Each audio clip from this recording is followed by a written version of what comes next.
విక్రమ్, అంజలి కొత్తగా పెళ్లైన జంట. ఇద్దరూ సాఫ్ట్వేర్ ఉద్యోగులు.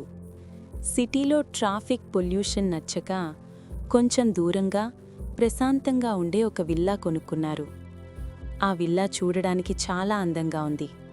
చుట్టూ గార్డెన్, పెద్ద హాల్, పైన 2 బెడ్రూమ్స్. కానీ ఆ ఇంటికి సంబంధించిన హిస్టరీ వాళ్ళకి తెలియదు. ఆ ఇల్లు అమ్మిన బ్రోకర్ కూడా కావాలని ఆ నిజాన్ని దాచాడు. మొదటి వారం రోజులు స్వర్గంలా గడిచిపోయింది. అంజలికి గార్డెనింగ్ అంటే ఇష్టం. రోజూ సాయంత్రం మొక్కలకు నీళ్లు పోసేది. కానీ ఒకరోజు సాయంత్రం అంజలి గార్డెన్లో ఉండగా పక్కింటి వాచ్మెన్ పరిగెత్తుకుంటూ వచ్చాడు. అమ్మగారు, ఈ కాంపౌండ్లో ఒంటరిగా ఉండకండి, చీకటి పడేలోపే ఓపలికి వెళ్ళిపోండి అని భయపడుతూ చెప్పాడు. అంజలికి అర్థం కాలేదు. ఎందుకు అని అడిగితే అతను సమాధానం చెప్పకుండా వెళ్ళిపోయాడు. అంజలి దాన్ని పెద్దగా పట్టించుకోలేదు. కాని అదే రోజు రాత్రి అసలు కథ మొదలైంది. రాత్రి 11 గంటలు. విక్రమ్ ఆఫీస్ పని మీద ల్యాప్టాప్లో బిజీగా ఉన్నాడు. అంజలి ఫ్రెష్ అవదామని బాత్రూంకి వెళ్ళింది. షవర్ ఆన్ చేసింది. నీళ్లు పడుతున్నాయి. సడన్గా బాత్రూం బయట నుంచి విక్రమ్ గొంతు వినిపించింది. అంజలి, అంజలి, త్వరగా రా, నాకు భయమేస్తోంది.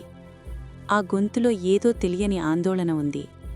అంజలి కంగారుగా ట్యాప్ కట్టేసి టవల్ చుట్టుకొని తలుపు తీసింది. ఏమైంది విక్రమ్ అని అరిచింది. కాని బయట హాల్లో ఎవరూ లేరు.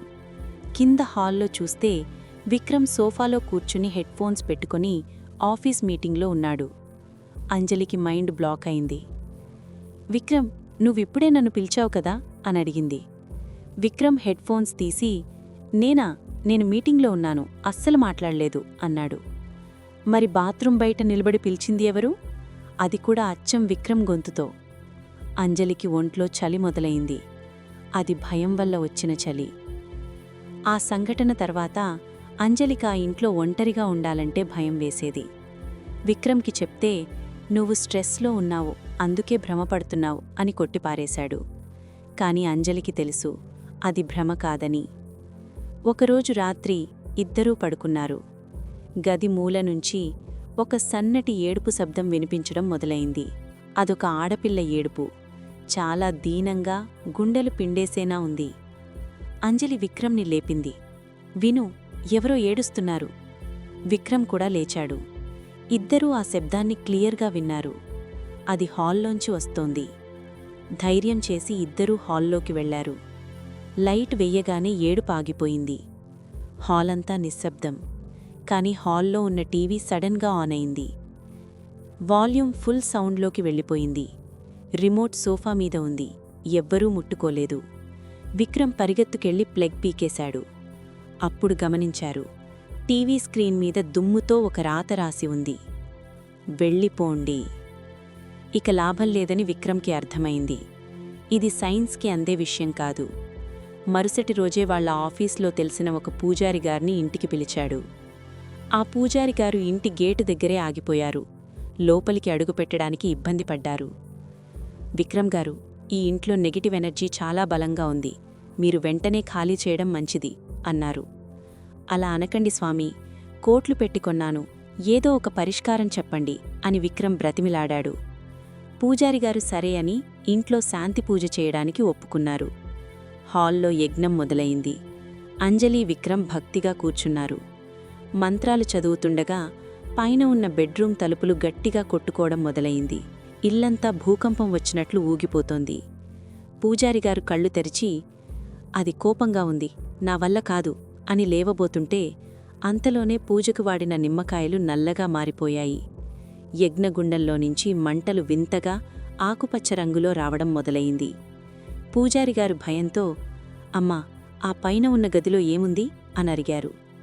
విక్రమ్, అక్కడ ఏమీ లేదు స్వామీ, ఖాళీ గది అన్నాడు. కాదు, అక్కడెవరో దాగున్నారు, నన్నక్కడికి తీసుకెళ్ళండి అన్నారు పూజారిగారు. ముగ్గురూ పైకి వెళ్లారు. ఆ తలుపు తీయగానే లోపల్నుంచి ఒక భయంకరమైన కుళ్ళిన వాసన వచ్చింది. గది మధ్యలో ఒక పాతకాలం నాటి చెక్క బొమ్మ పడి ఉంది. దాని కళ్ళు మనుషుల కళ్లలాగా ఉన్నాయి. పూజారిగారు ఆ బొమ్మను చూసి గజగజ వణికిపోయారు. తప్పు చేశారు, ఈ బొమ్మను ఎవరు తెచ్చారిక్కడికి? దీనికి ఆవాహన చేయబడి ఉంది. ఆయన మాట పూర్తి కాకముందే ఆ గది తలుపు దానంతట అదే గట్టిగా మూసుకుపోయింది. లైట్స్ ఆగిపోయాయి. చీకట్లో పూజారిగారి ఆర్తనాదం వినిపించింది. కాపాడండి! ఆ చీకటి గదిలో పూజారిగారికేమైంది? అసలా బొమ్మ కథ ఏంటి? విక్రమ్, అంజలి ఆ గది నుంచి బయటపడ్డారా? లేదా ఆ పిశాచికి బలయ్యారా? తెలుసుకోవాలంటే పార్ట్ 2 కోసం వెయిట్ చేయండి. రేపు రాత్రి 7 గంటలకు ఆ మిస్టరీ వీడిపోతుంది. ఈ కథ మీకు నచ్చితే లైక్ చేయండి. నెక్స్ట్ పార్ట్ మిస్ అవ్వకూడదు అంటే ఇప్పుడే సబ్స్క్రైబ్ చేసుకుని బెల్ ఐకాన్ క్లిక్ చేయండి.